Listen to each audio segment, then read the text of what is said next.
মানুষ নিজের শরীরে বড়শি গেঁথে ঘুরছে। এটা কি পাগলামি নাকি হাজার বছরের বিশ্বাসের গল্প?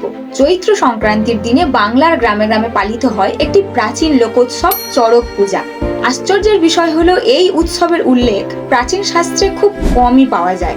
তবে ধারণা করা হয় এটি পাশুপত সম্প্রদায়ের আচার এবং মধ্যযুগে প্রায় 1485 খ্রিস্টাব্দে সুন্দরানন্দ ঠাকুর এটি প্রচলন করেন। তবে লোককথা বলছে বান রাজা শ্রীকৃষ্ণের সাথে যুদ্ধে আহত হন, তারপরে মহাদেবকে খুশি করতে নিজের শরীরে বড়শি গেঁথে রক্ত উৎসর্গ করেন।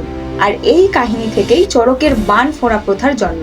এছাড়া বেশ কিছু বিদেশি নথিপত্র এবং পেইন্টিং এ এই প্রথা যে প্রচলিত ছিল তার প্রমাণ পাওয়া যায়। তার একটা ঝলক আপনাদের দেখাই। এই দেখুন, এটি 16 শতকের একটি পর্তুগিজ ইলাস্ট্রেশন, যেখানে হুকিং রিচুয়ালের দৃশ্য স্পষ্ট তুলে ধরা হয়েছে।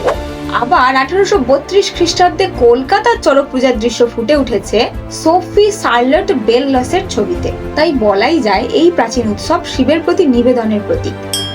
আনাচে কানাচে লুকিয়ে থাকা ইতিহাসের এমন অজানা গল্প জানতে ইউটিউবে সাবস্ক্রাইব করুন এবং ফেসবুকে ফলো করুন কাল গল্প, অতীত আজ গল্পরূপে।